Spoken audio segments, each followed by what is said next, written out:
Congresswoman Alexandria Ocasio-Cortez represents everything we need right now in the Democratic Party in responding to Donald Trump, not only using her platform to educate people on the disaster that has been the first couple of days of this horrific Trump administration, not just calling out that president, but calling out Donald Trump's co-president and Elon Musk as well, and calling out one specific action he took the other day, one specific Nazi salute that Elon Musk did in an unabashed and unapologetic way. And that is exactly what we need.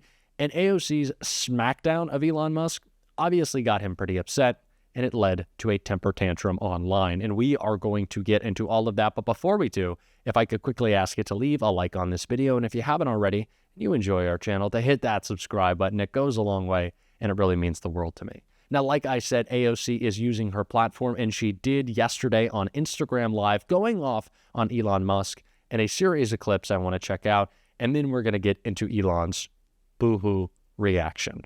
Obviously, Trump was inaugurated yesterday, and we saw the scene, right? They sent a message pretty clearly and pretty directly.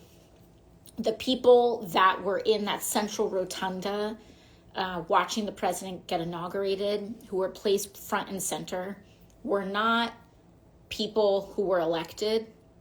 They were not even your elected officials.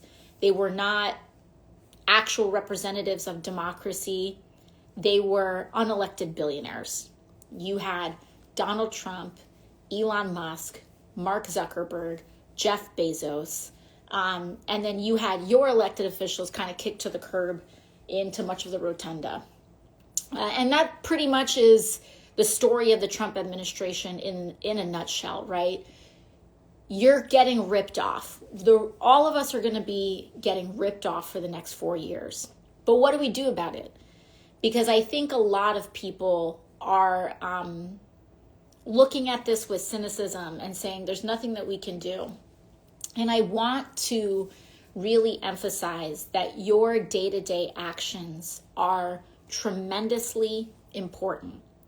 In authoritarian regimes, the vast majority of authoritarians, the vast majority of anti-democratic rule is all of that authority is freely given. It's kind of like consenting in advance. It's when people give up in advance, and so they just comply. And one of the most simple things that we can do is just not comply. Today, the Trump administration, and also last night, the Trump administration signed a bunch of illegal executive orders.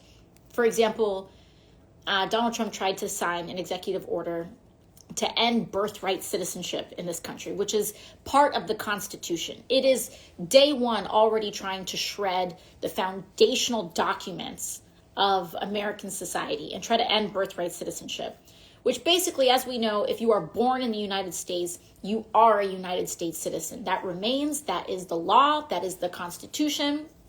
And he just tried to sign a piece of paper trying to say no. We don't have to listen to him. It's illegal.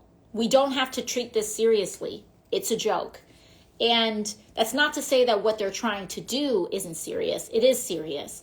But we should not consent in advance. Another thing, for example, is that they have begun to launch ICE raids in cities across the country. There are ICE raids, and there's increasing ICE presence that we're seeing roaming the streets in Chicago and New York and Detroit and all over the place.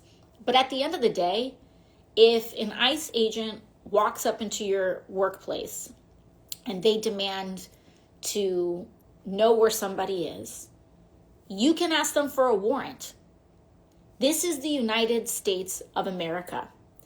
And I don't care what Elon Musk is doing behind a presidential seal. In this country, we hate Nazis. Kind of like a foundational defining thing Two of probably the most foundational defining things about American history is that we beat the Confederates and we beat the Nazis. And I don't know what side people may be on today, but I still am not rocking with anyone sympathetic to Nazis. And I will do that until I am 6 feet in the ground. Like, kind of foundational to me as a human being. And so if you're cool and want to defend the Sig Heils and the Nazi salutes, all the whatever you want to do, that's on you. I'm on the opposite side of that. I'm not with the Nazis. How about that? I mean, but it's very important for us to assert these things, because in times like now, what people want is for all of us to just give up. They want all of us to just give up and say, America's gone to hell in a handbasket and we're done. And just let them do what they're going to do. No. If there are no good people left in the world, I want to be the last one.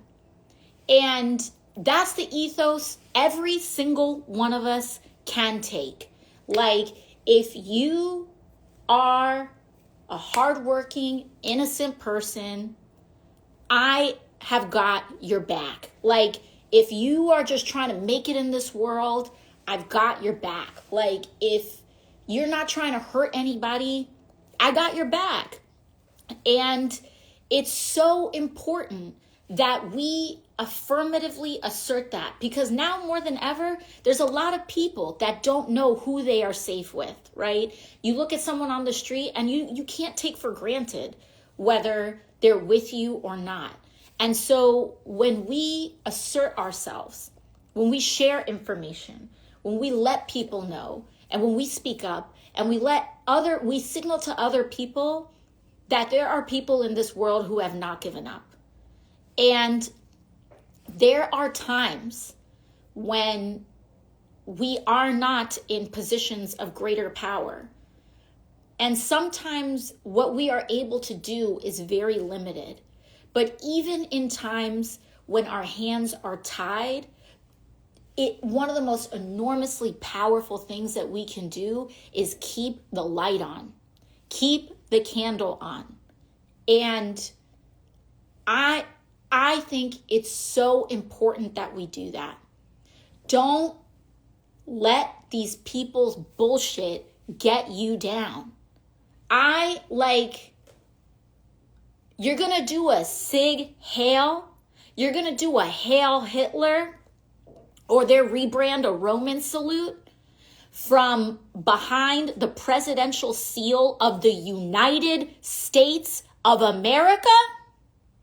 It's on. It's on. And what is so important for us to understand is that as long as we don't give up, it's not over. It's not over. It is not over.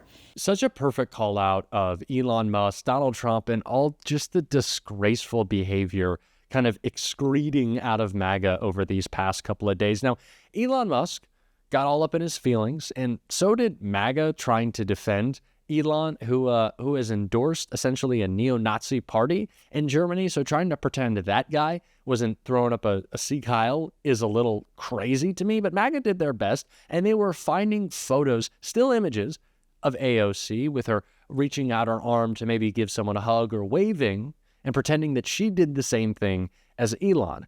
It's just, you can't compare the two because she didn't do it and he actually did. But now Elon has joined in on the fun, frenzy, I don't know, complaints. It's clearly a temper tantrum because he posted this right here. As we can see, Congresswoman Alexandria Ocasio-Cortez is waving to the crowd. She's just speaking like a normal person would. She is in no way doing what Elon did in that clip. Again, I don't know how they're trying to make this comparison. It's clear what Elon did. It's also clear that AOC didn't do the same thing. And MAGA is trying to find a million examples. And I'm sure if you cut any speech and freeze-framed specific moments, maybe you could try to make the comparison. But Elon did it twice and emphatically. It's not the same thing.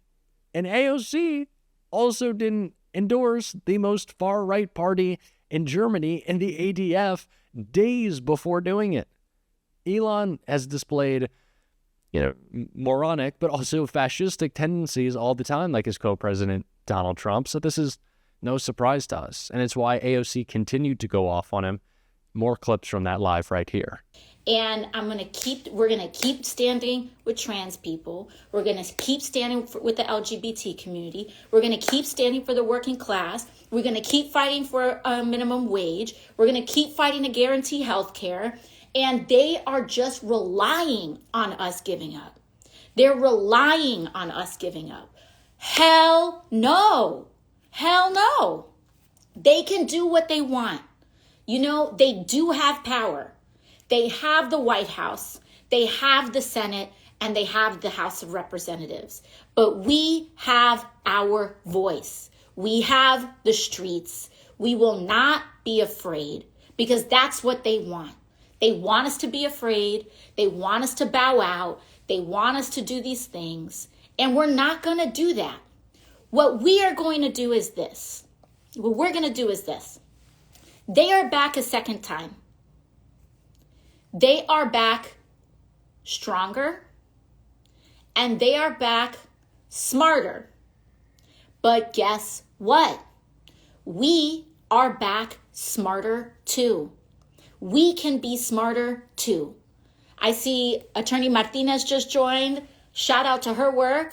I haven't talked to you before, but I love what you're doing know your rights information out here.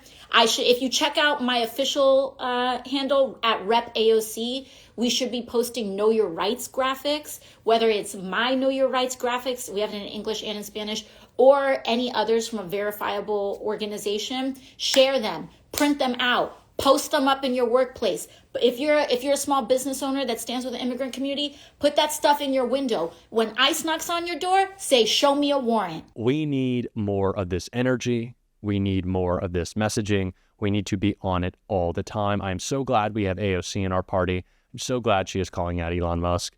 And I'm so glad that in these really dark days, we get to see him melt down and throw a little bit of a temper tantrum. You get his little fifis hurt once in a while because we deserve a little bit of joy. And watching Elon be upset certainly brings that to us all. And we are going to be covering all of the Elon meltdowns and try to find as much positive news as we possibly can. It's hard to come by, but we will do our best. And if you want to support that, as always, you can hit that subscribe button. You can leave a like on this video. And if you stuck around at the end, you can drop a blue heart in the comments. And until next time, I'll see you soon.